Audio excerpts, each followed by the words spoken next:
The death dumps, otherwise known as chemical trails, are being dropped and sprayed throughout the United States, in England, Scotland, Ireland, Northern Europe, and I have personally seen them not only in the United States but in Mexico and Canada.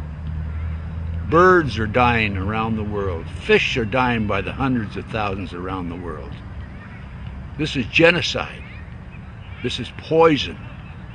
This is murder by the United Nations. This element within our society that's doing this must be stopped. I happen to know of 2 of the locations where the airplanes are that dump this crap on us. 4 of the planes are out of the Air National Guard, Lincoln, Nebraska, and the other planes are out of Fort Still, Oklahoma. I personally have observed the planes that were standing still in Nebraska, Lincoln, Nebraska, at the Air National Guard. They have no markings on them. They're huge, bomber-like airplanes with no markings. This is a crime. Crime against humanity, crime against America, crime against the citizens of this great country. They must be stopped. What is wrong with Congress? This has an effect on their population and their people and their friends and their relatives and themselves. What's wrong with them? What's wrong with the pilots who are flying these airplanes? They're dumping this crap, this poison, on their own families. Somebody has to do something about it. Somebody in Congress has to step forward and stop it now. Thank you. I'm Ted Gunderson.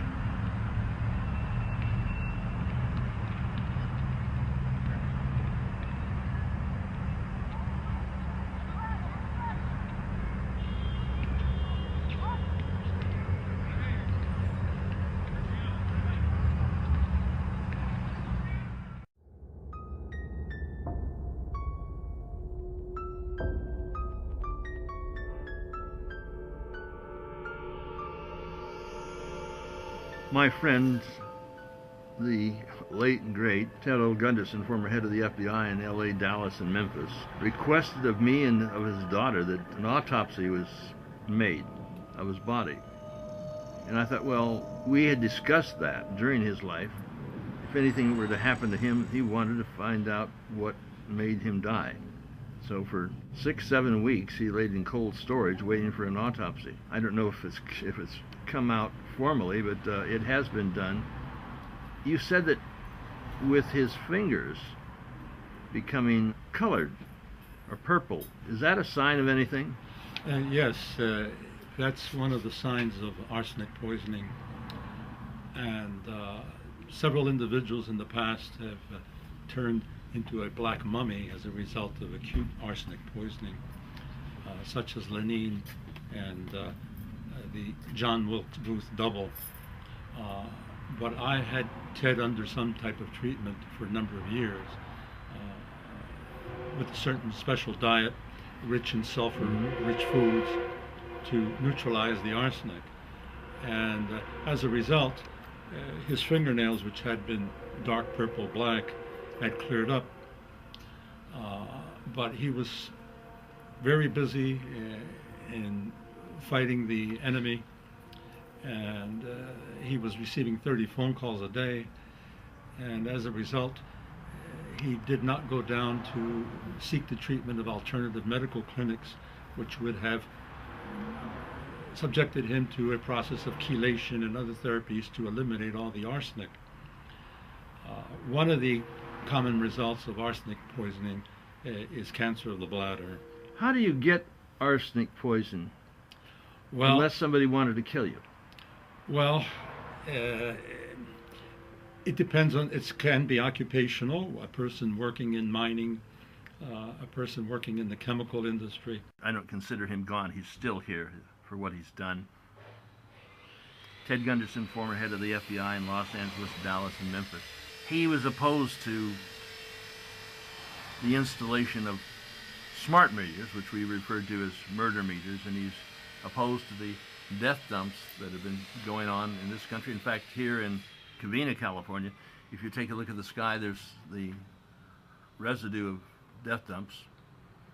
That's correct. Nanoparticulates, aluminum oxides, sulfur, hexafluorides, strontium, barium, etc. He was concerned that the FBI and the CIA and those government agencies which control this country and are now trying to control the world and establish a global government are poisoning us. In the background, you'll hear a machine. They're taking off smart meters in this neighborhood. You know Deborah Tavares. Yes, I do. And very intelligent, pleasant woman. Oh, absolutely. Her husband is out there pulling these smart meters off and putting on analog meters. Ted was opposed to all of this. I spoke at the Eagle Forum in Long Beach, or the Long Beach Eagle Forum. You were there. Yes, I was. They're a bit upset because I talked about the truth. I asked her, I said, "Do you want to hear the truth? Do you want me to go according to the program?" I was speaking for Ted Gunderson. He couldn't make it. He was in the hospital. I stepped up and stood in his place. I remember that, and I appreciated the way you handled it. You told the truth. That's the important thing. Does the truth upset people when you talk about those things which they feel incapable of changing?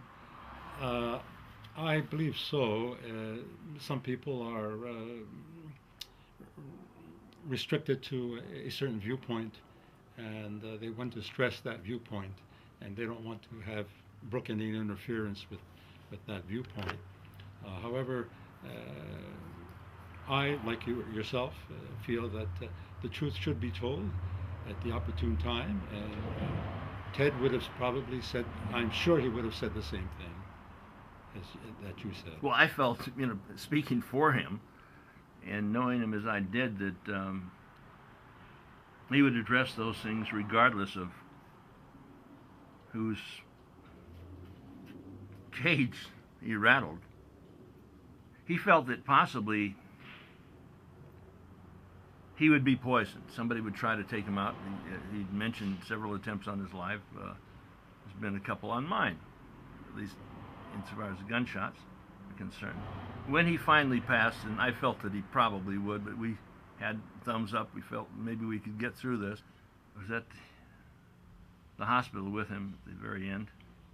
He tried a lot of various things. He wanted to have an autopsy, and then when the autopsy was done, we don't know the exact results of it, but did you see, or do you know what was happening to his body? Was he turning? Yes, shortly after death, within a matter of a couple of hours, he started to turn black, particularly in his face, his hands, and his feet. And this is a characteristic sign of arsenic poisoning. At death, as the cells disintegrate, the blood cells disintegrate, arsenic is released from the body stores. And all poisons are stored in the fatty tissues of the body, and also are concentrated in the liver, which is the detoxifying organ of our bodies. As the arsenic is released from its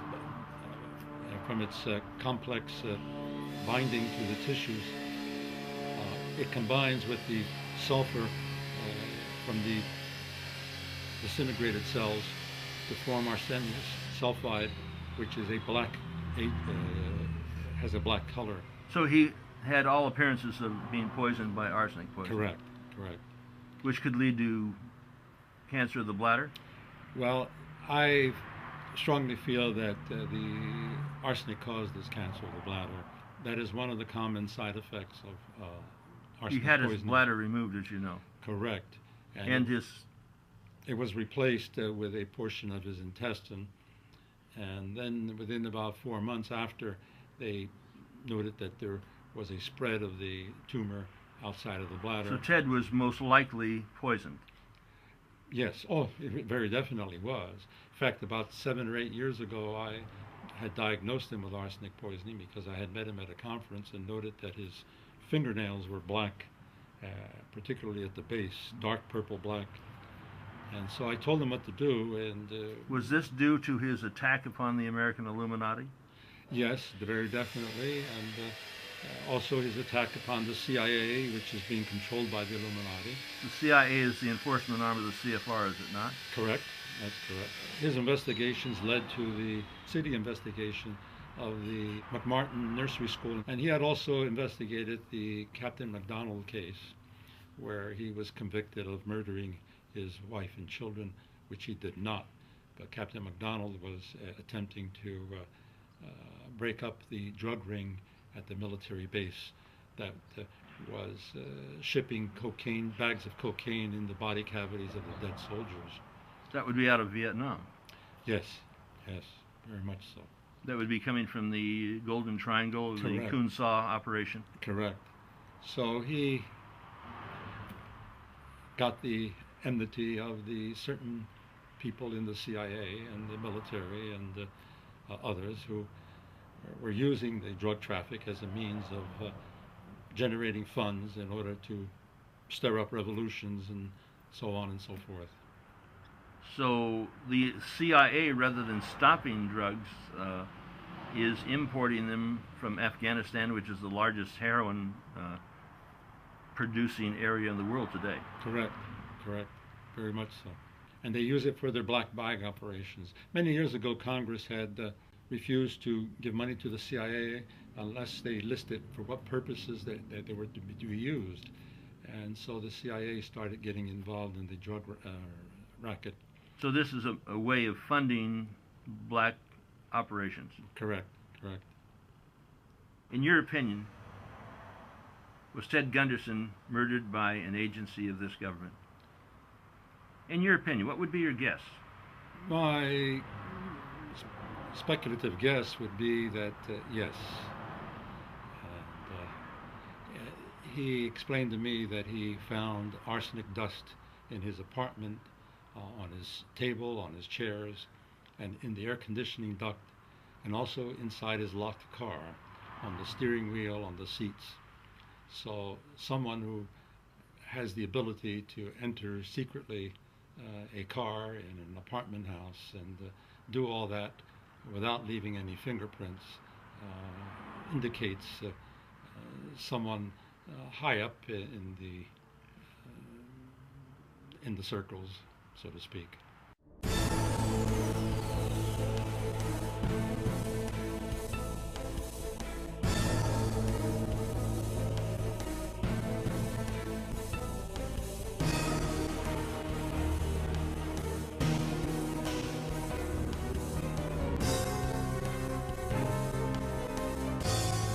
The year 1995. We were doing a film on Reichstag, 95, 2 years before the World Trade Center had been attacked. We had a little bit of private conversation about who did the first World Trade Center bombing. The FBI had an informant in among the terrorist group on the World Trade Center car bombing, February 26, 1993. And Salam, a former Egyptian officer, 43 years old, was commissioned by the terrorists, he was one of the terrorists, to put the bomb together for the bombing of the World Trade Center. And he went to his FBI superiors. He said, "We're going to use a dummy bomb, aren't we?" And they said, "No, we're going to use a real bomb." Well, Ted, wasn't this guy a terrorist hired by the United States government, hired by the FBI? In fact, did they not, in fact, give him monies to buy the bomb which went into the World Trade Center? He was an informant for the FBI against the terrorists, and he wore a body mic on their instructions when he met with the terrorists.